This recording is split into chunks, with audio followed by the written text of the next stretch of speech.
Vamos a estar hablando de la obligatoriedad del registro obrero patronal, vamos a estar hablando de las comunicaciones, vamos a estar hablando de los libros de tenencia obligatoria, de la forma como se irán transmitiendo estos datos, vamos a hablar un poco de las multas y también de un aspecto que va a ser transitorio entre que tardamos en consolidar este nuevo decreto, ya que el anterior se abrogó a mediados del año, entonces va a existir una coexistencia entre ambas disposiciones en lo que va de este año.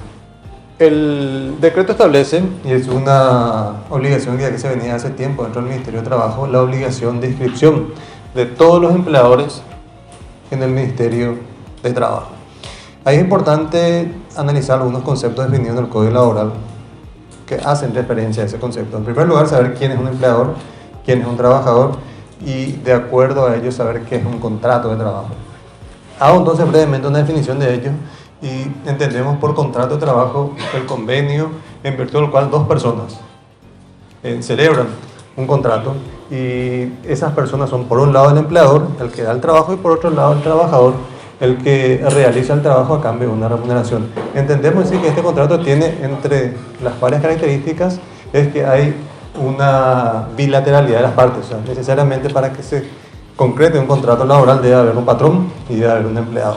Es un contrato oneroso porque realmente el trabajo se realiza bajo la prestación o bajo la condición de que se realice un pago por ello.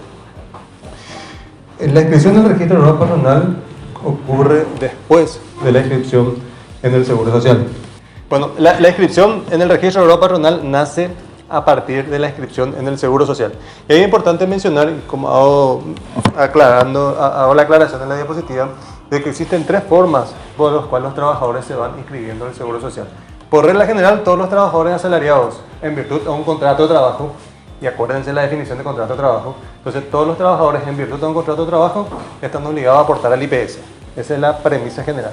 Pero existen determinados colectivos de empresas que por leyes especiales están exonerados, están liberados de realizar aportes al IPS, que son los trabajadores que están trabajando en la caja bancaria.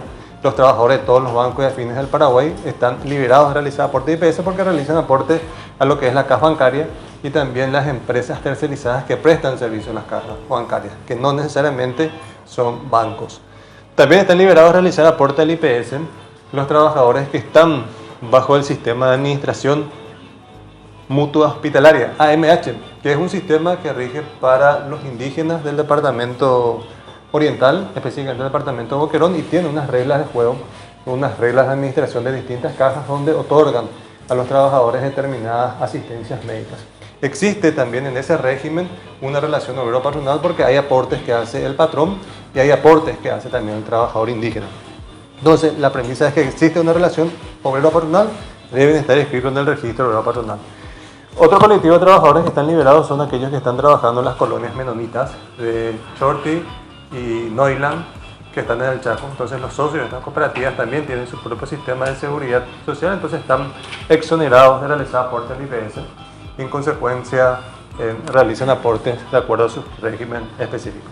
No obstante, a pesar de estar aportando a distintas cajas previsionales, también son sujetos del registro obrero patronal.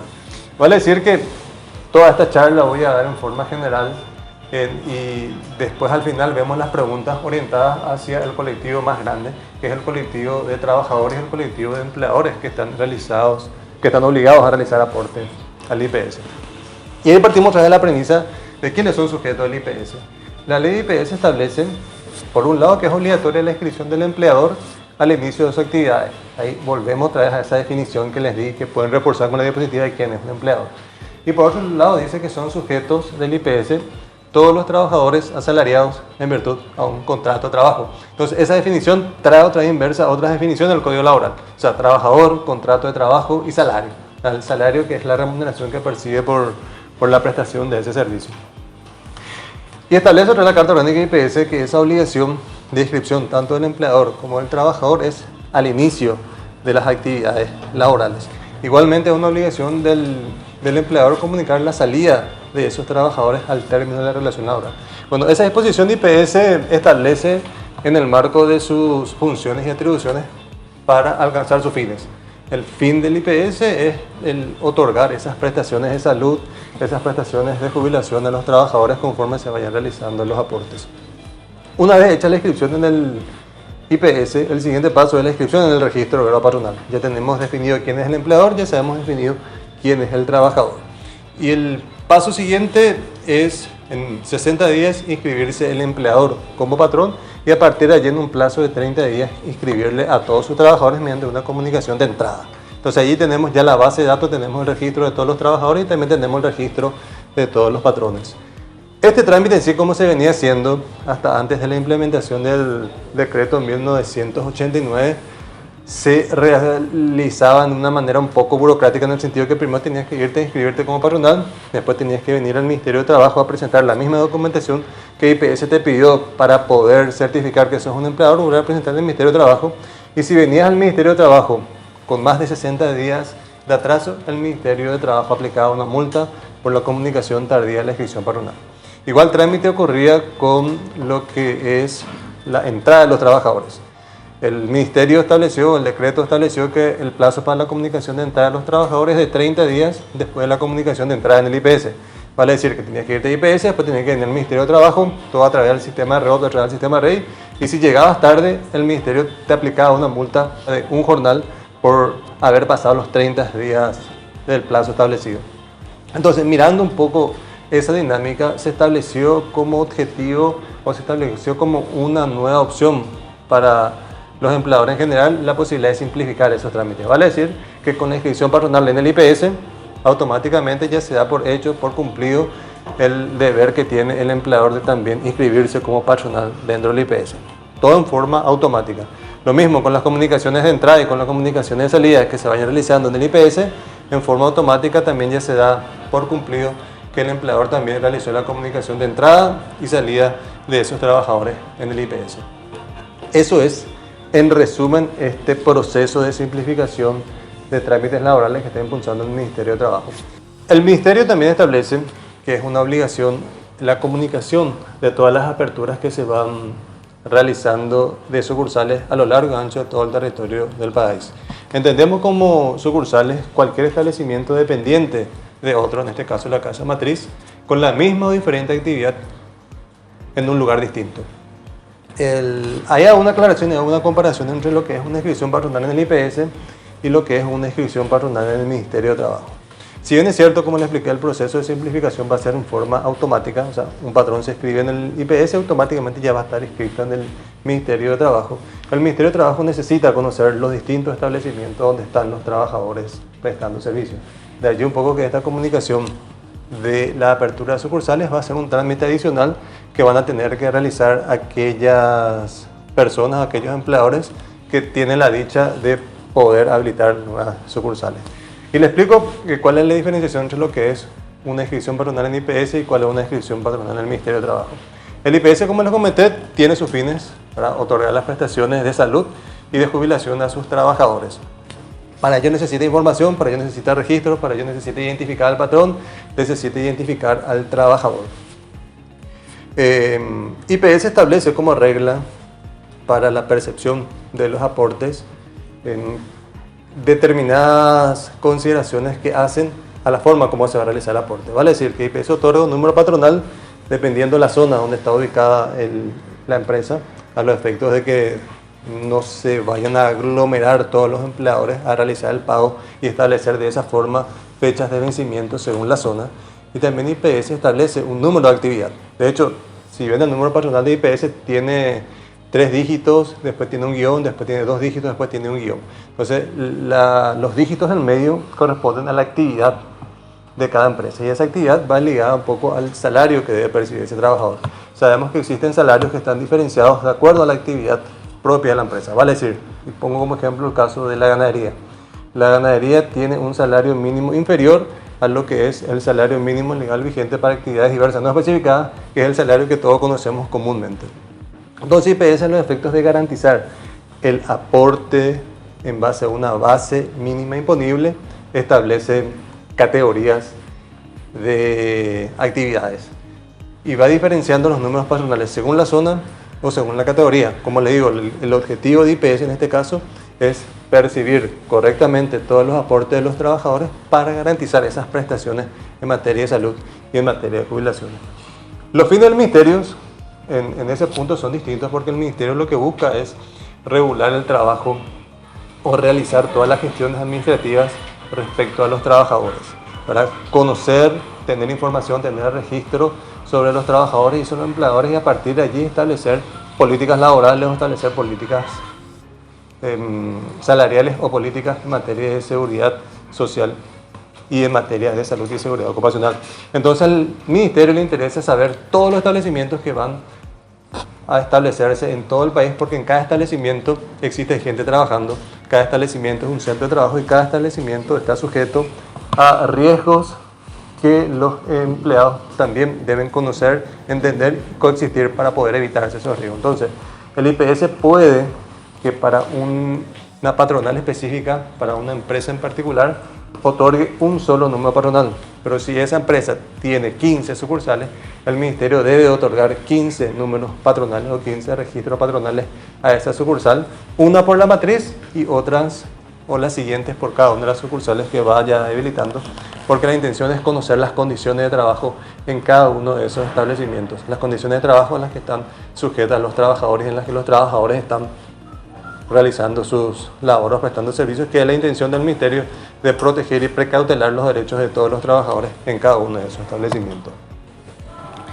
En este proceso de simplificación, y había cuenta que hay una diferencia entre los registros de IPS y los registros del Ministerio de Trabajo, cuando en el Ministerio existen sucursales que no son o que no es el caso para todos los empleadores, va a haber una relación directa. O sea, las inscripciones patronales que representan a patrones que tienen un solo registro en IPS, en forma automática migran también a los registros del Ministerio de Trabajo donde existe un solo registro. Para aquellos empleadores que en IPS tienen un solo registro y en el Ministerio de Trabajo existen varios registros, la vinculación va a ser mediante una confirmación del empleador por parte del Ministerio a los efectos de definir el empleado a quien se da ingreso en cuál de las sucursales va a prestar servicio. De estos procedimientos, en estos días, probablemente la próxima semana, van a ser todos avisados por correo electrónico de esta implementación automática, donde van a recibir un correo avisándole que los nuevos empleadores ya están inscritos en el Ministerio de Trabajo y los empleadores ya que están inscritos tanto en IPS como en el Ministerio de Trabajo van a recibir en la medida en que se vayan produciendo las entradas o la salida de los trabajadores un aviso o una alerta en el correo electrónico donde se va a mencionar el detalle del trabajador que es dado de alta en IPS a los efectos de que puedan confirmar esa entrada dentro del ministerio y hacer las actualizaciones que correspondan. Y en igual caso, cuando ocurre un movimiento de salida en IPS, van a recibir un correo donde se va a indicar los datos de los empleados y a partir de allí también realizar las confirmaciones que correspondan. La inscripción patronal en el registro obrero patronal se da de tres formas. Dos ya siempre conocíamos que son las inscripciones que se hacen dentro de la plataforma del Ministerio de Trabajo y la otra es que se realiza dentro de la plataforma del SUACE. El SUACE es el Servicio Unificado de Apertura y Cierre de Empresas, que es el que ocurre o el que se da a través de la plataforma de formalización del Ministerio de Industria y Comercio. Y la tercera forma de inscripción es esta inscripción automatizada que estamos proponiendo ahora, que es la vinculación automática de los datos del IPS con los datos del Ministerio de Trabajo. En materia de inscripción patronal, entrada y salida de trabajadores. El decreto mismo también plantea la reducción de todos o de gran parte al menos de los requisitos que se tenían en cuenta para una inscripción patronal. Y a otra es la mención de que la inscripción patronal se va a continuar haciendo para aquellos que no son sujetos del IPS y para aquellos empleadores que deben comunicar la apertura de nuevas sucursales. Los requisitos anteriormente llegaban a 7, 8 documentos que deberían levantarse. Buscamos ahora simplificar y reducirlo a 3 documentos, que es el formulario de inscripción, la fotocopia autenticada del firmante, sea el representante legal o sea el dueño de la empresa, y la constancia de inscripción en el RUC. Ahí está toda la información que nosotros necesitamos sobre el empleador y con estos datos se otorga el número patronal, que es el número de registro en el registro obrero patronal. A modo de ejemplo y para ilustrar mejor el proceso de inscripción patronal y su vinculación con IPS, traigo a colación el caso de una conocida farmacéutica que tiene, por una cuestión de política administrativa, por una cuestión organizativa, un solo registro patronal en el IPS. Pero esta farmacéutica tiene a lo largo y ancho del país más de 500 sucursales. Evidentemente, estando en regla en el IPS, habilitó uno, le dio entrada a todos sus trabajadores en ese único número patronal, declara todos los salarios o el salario real de cada trabajador y en consecuencia lo aporta. Entonces esta empresa con ese único registro en el IPS está en regla a los efectos de la seguridad social. Pero a los efectos del ministerio necesariamente debe ir habilitando un número patronal por cada sucursal que va habilitando. Habilitó acá en el ministerio 553 sucursales, entonces también está en regla. El proceso de vinculación se va a dar en esta farmacéutica de la siguiente manera. Se produce la entrada de un trabajador, se comunica en IPS, automáticamente recibe el correo electrónico que existe en la entrada de un nuevo trabajador, ingresa al sistema de ROC y ahí va a vincular el trabajador o va a redireccionar al trabajador a cuál de las 500 sucursales va a prestar el servicio. Allí termina el proceso de inscripción de ese trabajador y después el empleador ya está obligado a realizar las siguientes comunicaciones que hacen a esa relación laboral. La primera comunicación que viene con la entrada es de la actualización de datos, porque sabrán ustedes que en IPS lo único que interesa son los datos personales del trabajador que están en la cédula de identidad, porque eso se necesita para la prestación médica, que es la prestación que da el IPS de manera inmediata. Nosotros como ministerio necesitamos otros datos más, aparte de los datos de la cédula, aparte de los datos personales, que son los datos laborales.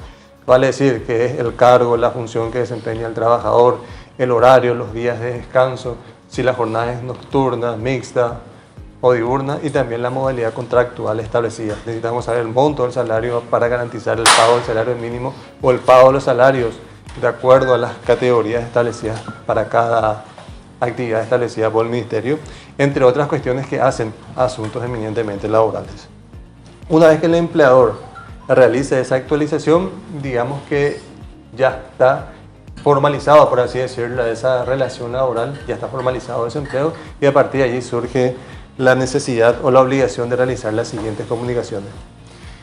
Y el decreto establece una serie de comunicaciones, algunas comunicaciones ya están desde la vigencia del decreto anterior y con este nuevo decreto se busca incorporar otras nuevas que ahí pueden ver las diapositivas y están con el paréntesis de nuevo. Y hablamos rápidamente cada uno de ellos. El decreto establece la comunicación, o sea, el deber de realizar la comunicación de entrada y salida de trabajadores.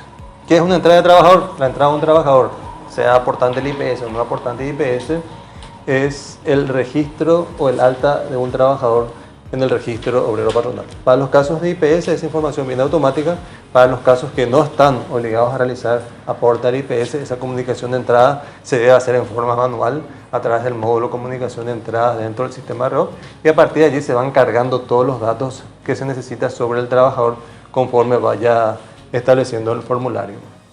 En el caso de las salidas también ocurre lo mismo. En el caso de aquellos trabajadores obligados a realizar aporte de IPS, la salida se realiza en forma automática y el empleador va a confirmar posteriormente, o sea, va a recibir de IPS la notificación de la salida en los efectos de que esté actualizado su registro en cuanto a los datos laborales de esa persona que se dio de baja. Tenemos también las licencias y los permisos. Las licencias y permisos se refieren al periodo de tiempo donde el trabajador está dispensado de cumplir con sus actividades laborales.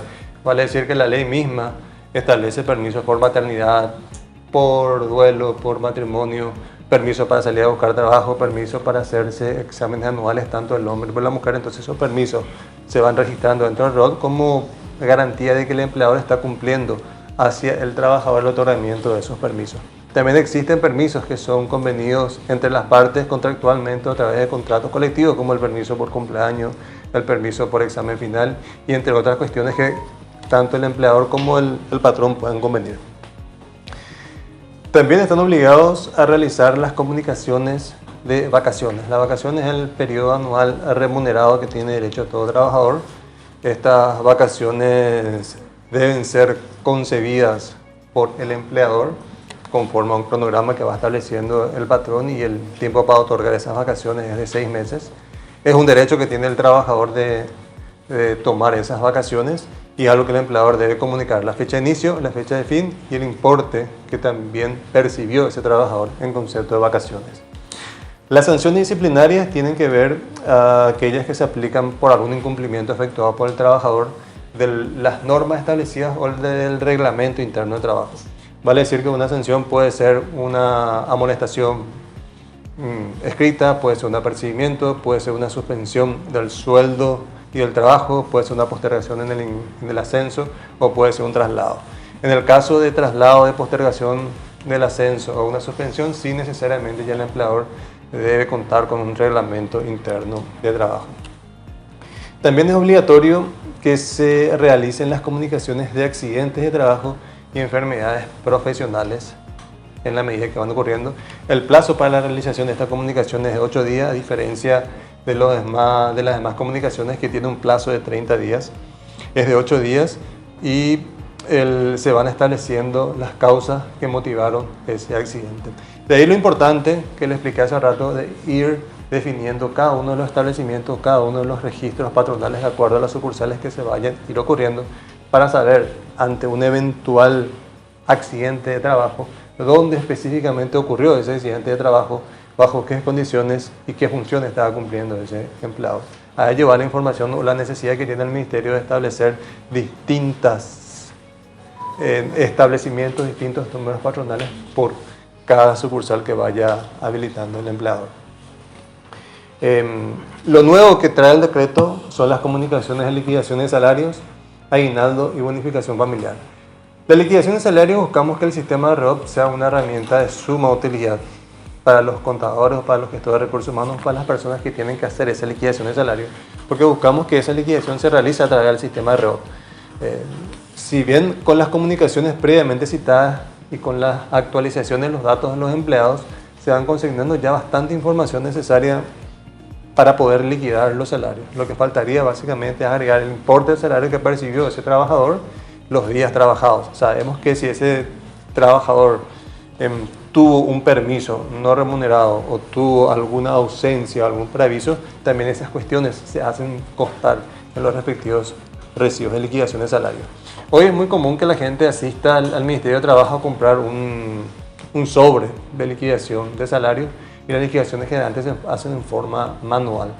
Buscamos un poco irnos a la parte tecnológica y en lugar de estar comprando esos sobres, queremos que la gente haga esa función a través del sistema REOP y que el propio sistema REOP sea el que vaya liquidando los salarios de los trabajadores conforme a las normativas vigentes y conforme a los datos que el empleador vaya proveyendo.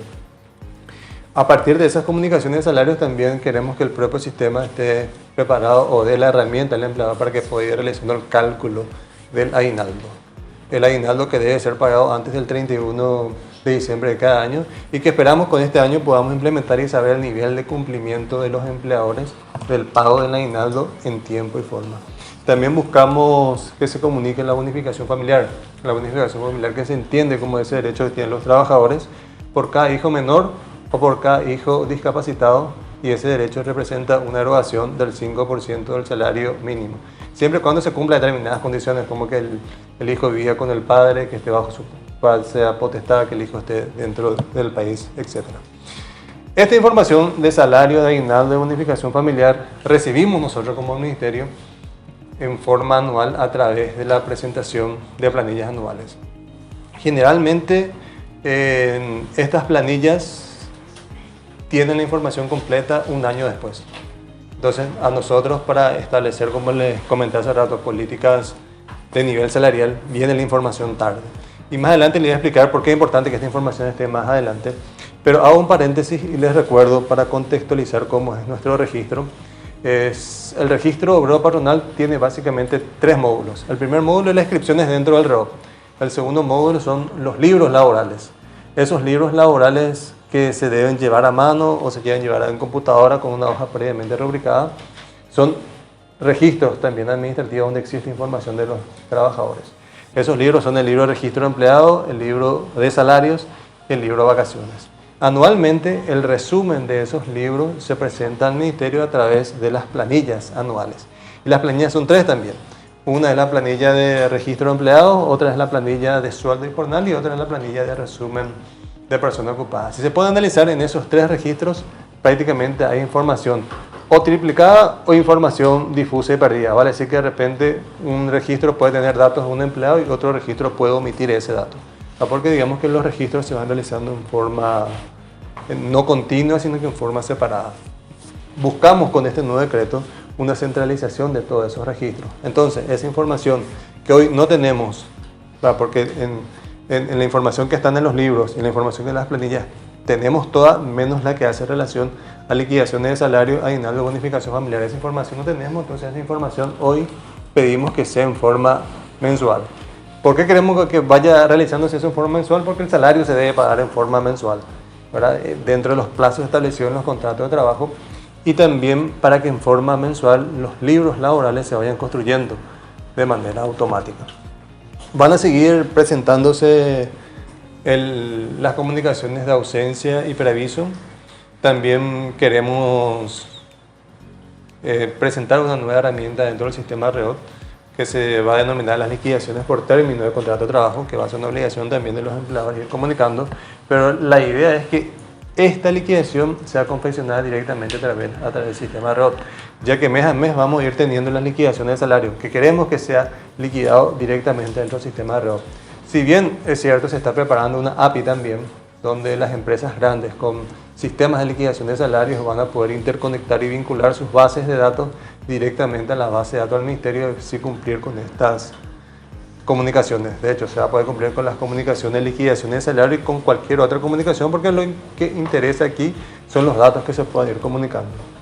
Entonces, tomando en cuenta que mes a mes los empleadores van a ir comunicando las liquidaciones de salario de sus trabajadores, vamos a tener suficiente información, más las comunicaciones que ya se hicieron, como la entrada, la salida, las vacaciones o el preaviso, suficiente información como para que a partir del Ministerio se pueda generar las liquidaciones por término de contrato de trabajo. Siempre sujeto a la información que vaya proveyendo el empleador.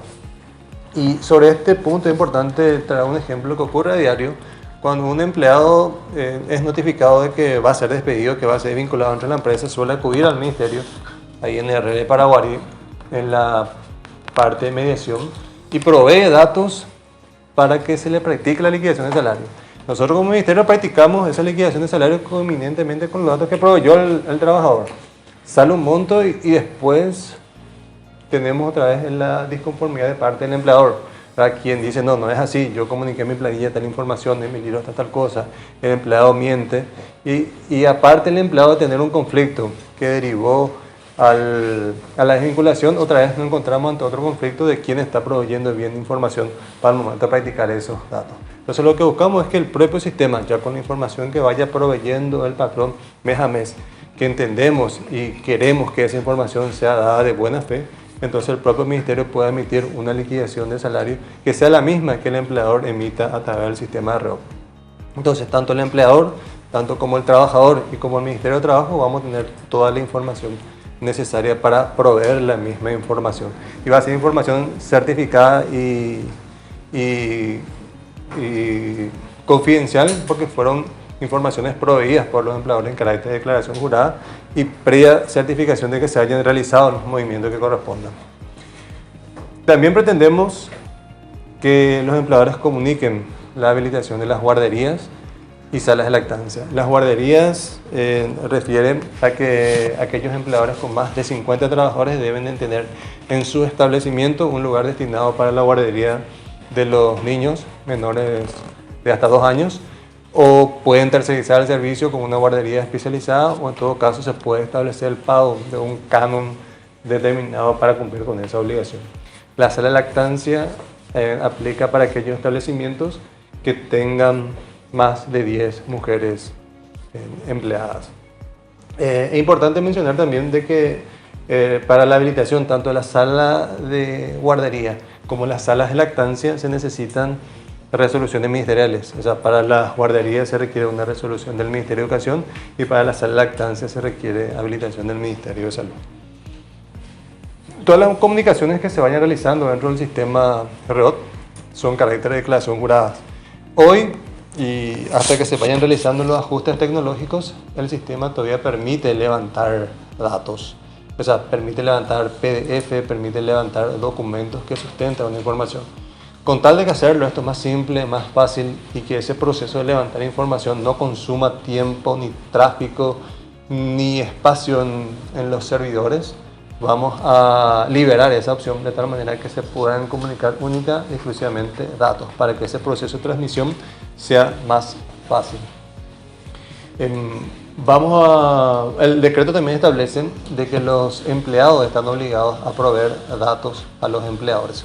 Bueno, resulta hasta un poco contradictorio decir esto porque sabemos que cuando le contratamos a alguien previamente le hacemos una entrevista o nos interiorizamos de datos básicos de esa persona, de cómo se llama, sus datos personales, dónde vive, cuáles son los datos, contactos de comunicación que tenga. Pero esos datos que sabemos que el empleador tiene, el empleado está obligado a proveerle al patrón y el patrón a comunicar al Ministerio de Trabajo para establecer políticas nuestras en materia en materia laboral. Entonces existe una obligación tanto de las empresas como de los trabajadores de proveer datos y las empresas deberán actualizar los datos propios de la empresa. Entendemos como cualquier cambio de denominación, los cambios que eventualmente existen en la dirección, en la actividad del representante legal, y también los trabajadores deben de comunicar a sus empleadores alguna variación, algún cambio que exista en sus datos personales, y los empleadores al Ministerio de Trabajo deben de comunicar los datos laborales o cualquier modificación que haya en los datos laborales, entendiendo como datos laborales el cargo, la función que cumple, el horario de trabajo, los días de descanso, las modalidades contractuales o el salario básico propiamente dicho. A partir de todas esas comunicaciones que les mencioné, la idea es que se puedan construir ya los libros laborales. Y los libros laborales son tres. Son el libro de registro de empleados, el libro de sueldo y jornales y el libro de vacaciones. La información que están hoy en esos libros físicos es la misma información que se proporciona al sistema de REOP a través de las distintas comunicaciones. Lo único que falta que a partir de este decreto se introduce como una nueva comunicación es la liquidación del salario. Entonces los libros que antes eran tres van a pasar a estar todos juntos, van a pasar a estar todos unificados y van a tener la denominación de libro de información laboral. Se van a construir mensualmente porque mensualmente se hacen las liquidaciones de salario y según evento se van realizando los demás movimientos, pero si no ocurre en un mes una vacación de ningún trabajador o si no ocurre ningún permiso, ninguna sanción, ninguna amonestación, el único evento laboral que va ocurriendo mes a mes es el pago del salario. Entonces los libros laborales irán construyéndose en forma automática con la comunicación de salario de cada trabajador.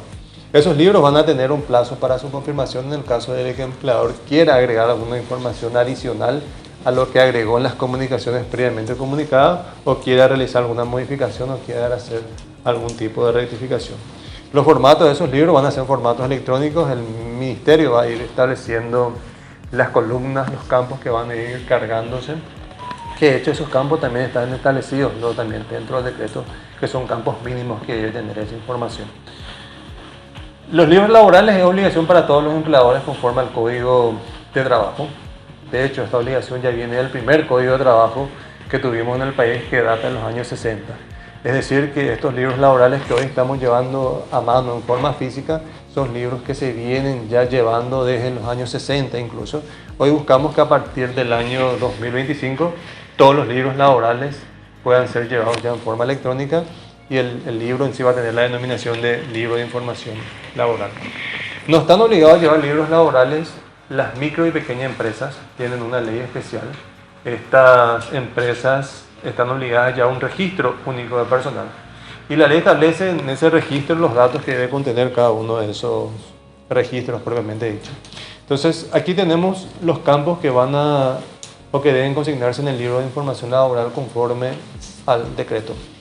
Inicialmente como ministerio no vamos a agregar ninguna información adicional porque creemos que toda la información necesaria ya está en este formato y si ven son los mismos campos que tenemos en todas las comunicaciones que cité y son los mismos campos que tenemos en todos los libros laborales que hoy se hacen a mano y son los mismos otra vez que después se vuelven a resumir para presentar las planillas laborales. En el registro único de personal también tenemos esos datos, incluso el registro único de personal ya tenía esto en forma más resumida. La única diferencia es que el registro único personal, a pesar de no estar implementado al 100%, exigen que ese registro sea firmado por cada trabajador. O sea, vale decir que por un lado vamos a tener los libros laborales, que para su validez va a necesitar la confirmación del empleador de todos los datos, lo cual será presentado para el Ministerio de Trabajo. Para decir si se va a exhibir ante un tercero, sí, vamos a establecer unos mecanismos para certificar que esa impresión realmente corresponde a información cierta, fidedigna y confidencial de nuestra base de datos, pero básicamente su impresión ya va a quedar a criterio y decisión de la empresa. Y por otro lado tenemos el registro único de personal, que sí es un documento que debe estar impreso y debe estar firmado por el trabajador, porque así establece la ley de MIPYMES. El decreto también establece multas. Si bien es cierto, las multas que establece son reducidas en relación al decreto anterior, buscamos reducir las multas para todos los procesos, tanto por inscripción patronal, tanto por comunicaciones y también por las presentaciones de planillas. El incumplimiento por la obligación de inscripción patronal se sanciona con una multa que va de 10 a 20 jornales. Para el caso de las micro y pequeñas empresas, esas multas se mantienen en su misma expresión, o sea, se mantiene siempre en 10 jornales. La falta de comunicación de los datos que les mencioné anteriormente, la entrada, la salida, los permisos, la amonestación, etc., tiene una multa de 1 jornal y llega hasta 3 jornales para las empresas en general. Para el caso de las MIPYMES, la multa queda en su misma expresión de 1 jornal mínimo. Todas las obligaciones que están previstas en este decreto, así como aquellas que están previstas en el Código Laboral, que no tienen una multa específica, son aplicables el artículo 385 y 398 del Código de Trabajo. Con estas multas encontramos, o con el capítulo de multas, mejor dicho, del decreto, encontramos que con relación al decreto anterior desaparecen los intereses moratorios por la falta de pago de las multas en tiempo y forma, y también desaparece la obligación de pagar primero la multa para cumplir con una comunicación o para cumplir con una obligación. Vale decir que hoy, o mejor dicho, antes, si hacías una entrada en forma atrasada, el ministerio te aplicaba una multa. Mientras que no pagabas esa multa por esa entrada, no podías comunicar vacaciones, permiso, nada, ni siquiera la salida. Pasaba el tiempo y se te acumulaba más multa porque tenías ya no solamente la multa de entrada, sino que la multa de vacaciones, de permiso y de salida.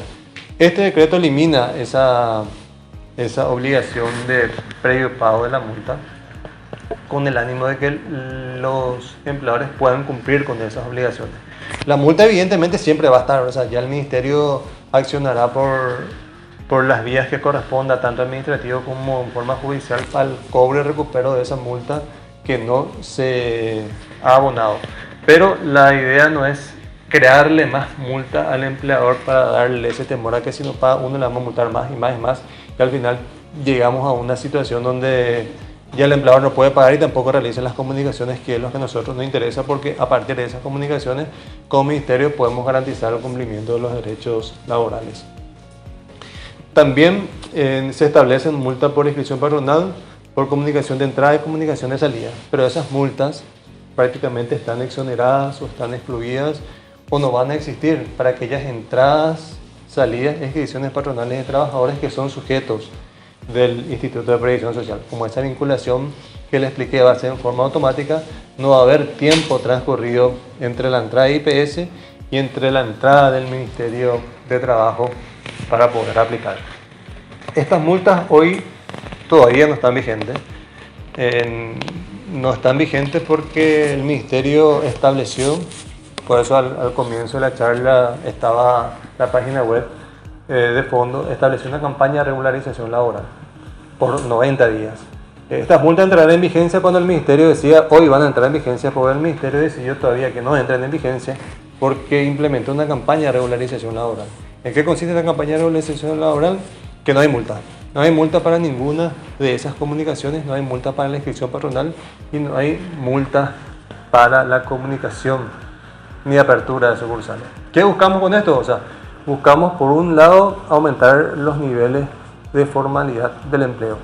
Sabrán ustedes que la informalidad en términos de ocupación está por encima del 60% de la fuerza laboral del país. O sea, vale decir que cada 10 personas que están trabajando, 4 están en la informalidad. Ahí entendemos por informalidad la gente que comúnmente conocemos que está trabajando en negro, ¿verdad? Ya sea porque no aporta a un sistema de seguridad social o porque no está expidiendo factura por los servicios que lo está prestando en forma independiente. Entonces, ese nivel de informalidad es un poco alto, y si la burocracia administrativa, si los trámites administrativos o si las multas eventualmente puede ser, o sea, puede considerarse como un bloqueo, hoy levantamos todas las multas a efecto de que todos los empleadores vengan y se inscriban en IPS. Los que no regularizaban la situación de todas sus sucursales vengan y se inscriban al IPS, porque como consecuencia de la inscripción del IPS también se inscriben en el Ministerio de Trabajo. Si no comunicaban la entrada de sus trabajadores, pueden comunicar ahora, tanto en el IPS como en el Ministerio de Trabajo. Y lo más importante también a nosotros como Ministerio de Trabajo a nivel laboral, que aquellas empresas que ya están inscritas en el IPS, que también ya están inscritas en el Ministerio de Trabajo, y que por algunas circunstancias, por desconocimiento o por temor a multas, no hayan comunicado las vacaciones, los permisos, las molestaciones o algún que otro movimiento establecido, los puedan hacer hoy en señal de garantía de que se están cumpliendo con las obligaciones laborales.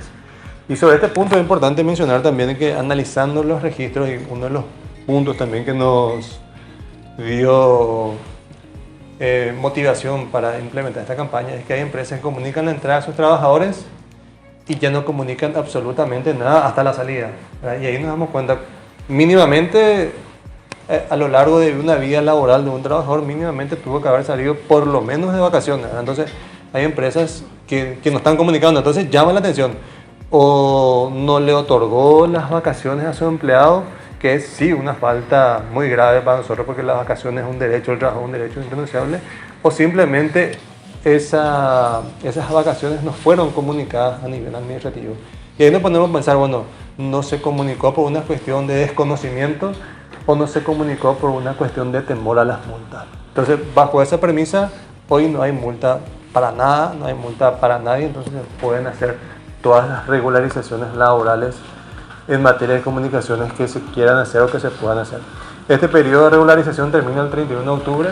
A partir del 1 de noviembre vamos a seguir otra vez con las multas.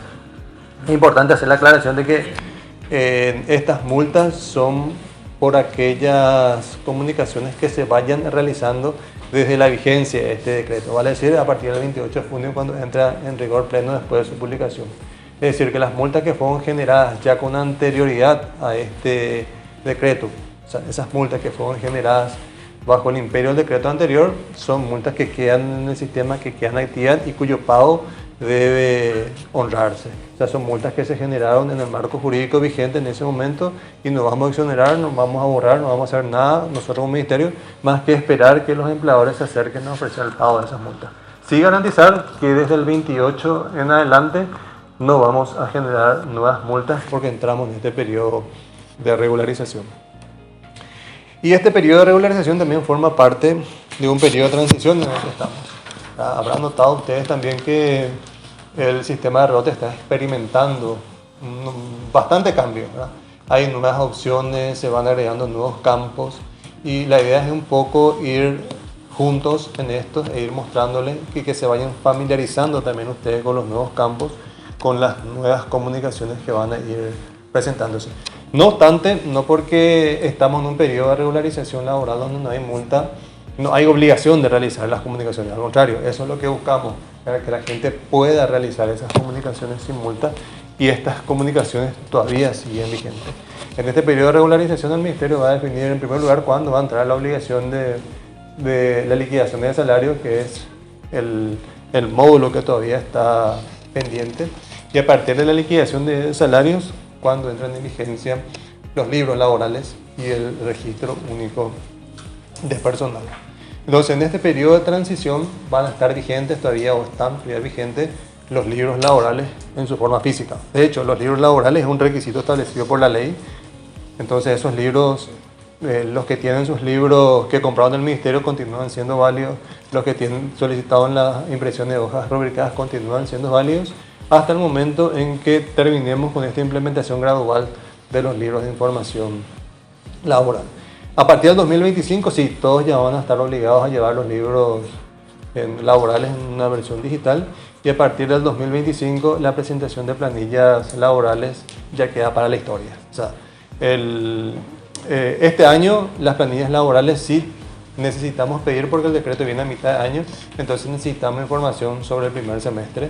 También para las empresas o los empleadores no alcanzados por la implementación gradual de los libros laborales va a existir la obligación de presentar esas planillas en forma anual, y se van a presentar, así como cada año se presenta, entre los meses de marzo y abril, salvo que alguien nos diga que esos meses no está bien y que quieran prorrogar o proponer otros meses. Entonces, siguiendo la costumbre de siempre, es entre los meses de marzo y abril, y también por la no presentación de esas planillas va a regir una multa que va de 10 a 20 jornales, y para las micros se va a mantener la multa 10 jornales. Queremos que las planillas se presenten por cada registro patronal donde en el periodo 2024 al menos hubo un trabajador activo. Para este año implementamos eso por resolución y mucha gente parece que no nos creyó. Igual continuaban presentando las planillas sin movimiento. Ya de este año se estableció que las planillas sin movimiento no eran necesarias su presentación. De hecho, se sacó de la página web el formato de planillas sin movimiento y se estableció comunicacionalmente también en el documento que autoriza la presentación de planillas, que las planillas se vienen realizando para aquellas empresas que tuvieron al menos un empleado en el año 2023. Ahora lo hicimos por decreto, o sea, no queremos que las empresas que empezaron el año 2024 sin ningún empleado se sientan con el temor de que se le va a multar si es que no presentan las planillas laborales sin movimiento. Entonces, a partir del 2024 van a tener la obligación de presentar las planillas laborales todos los empleadores que tuvieron al menos un trabajador activo en el año 2023. Y a esas personas va a ser a quienes se le aplicará la multa por la no presentación de las planillas laborales. En resumen, el registro obrero patronal va a tener estas obligaciones. La obligación de inscripción patronal, que es la obligación que corresponde a la empresa y a su inscripción tanto de la casa matriz como de las sucursales. Las obligaciones de efectuar comunicaciones, entendemos como esas comunicaciones, la entrada, la salida, los permisos, amonestaciones, sanciones, liquidaciones de salario y otros que deben realizarse. También hay la obligación de llevar libros y documentos de tenencia obligatoria. Hoy los libros laborales, adicionalmente, también esto es bueno mencionar, que las comunicaciones que cité anteriormente debe tener un respaldo documental. O sea, una entrada entendemos que debe estar sustentada por un contrato de trabajo. O sea, mínimamente, si bien el contrato es verbal, pero en los casos donde el salario es superior al mínimo debe haber un contrato de trabajo escrito, y también para los casos, para aquellas modalidades contractuales donde ocurre un contrato de trabajo. Con una salida, el documento de respaldo de una salida es de acuerdo a la causal de salida. Vale decir que en el retiro del trabajador por causa injustificada, que todos conocemos como una renuncia, va a ser una nota del trabajador suscrita ante los testigos, ante la autoridad del trabajo, ante el ministerio, siguiendo las formalidades que establece la ley. Un despido es la notificación al trabajador de que va a cesar en sus actividades y se le debe otorgar el preaviso, si es que corresponde, o en todo caso abonar el caso del que el preaviso no se haya realizado en tiempo y forma. También en el caso de las vacaciones, de haber una notificación al trabajador de que debe salir de vacaciones, el monto que recibe debe estar consignado en el recibo, y así en lo sucesivo para cada una de las comunicaciones, para cada uno de los eventos laborales que vayan ocurriendo. Existen documentaciones que deben respaldar esos datos o esa comunicación emitida. Lo que vamos a dispensar es la posibilidad o la obligación de tener que levantar esos documentos dentro del sistema por los motivos que les expliqué anteriormente. Entonces va a ser la obligación de llevar libros laborales, y en el caso de las micro y pequeñas empresas de llevar el registro único de personal. Y transitoriamente, temporalmente, la presentación de planillas laborales hasta el año 2024, que se presentan en el año 2025.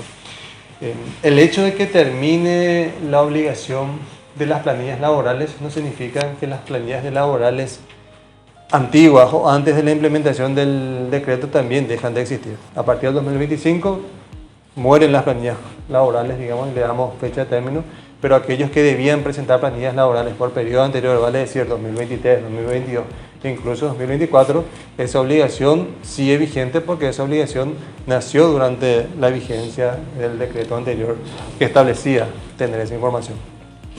Como le dije, en resumen, el objetivo, el fin de todos estos datos que se vayan comunicando, que se vayan registrando, es construir un registro obrero patronal que sea un repositorio de información, tanto de patrones, tanto de empleadores, tanto de la dinámica laboral, que permita tomar decisiones o tener información para tomar decisiones relevantes en materia laboral.